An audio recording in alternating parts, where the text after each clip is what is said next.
Gautam Buddha says, each morning we are born again.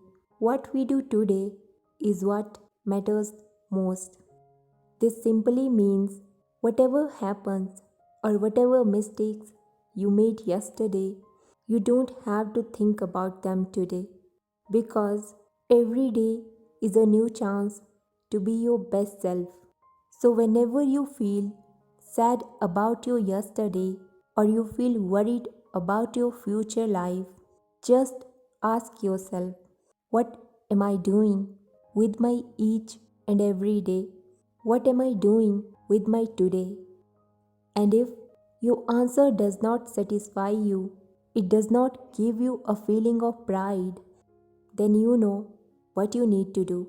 You just need to change the actions of your day. Focus on what you can do with your today. Appreciate the most valuable gift, the time. Don't waste it in worrying.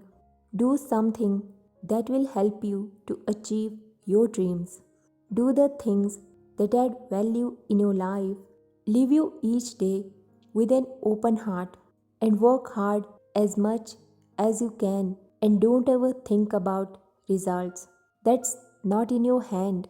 Just enjoy the process and focus on the things that can lead you towards a better life.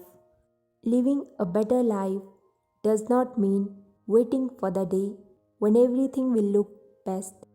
It simply means fighting and struggling to make you each day the best day of your life.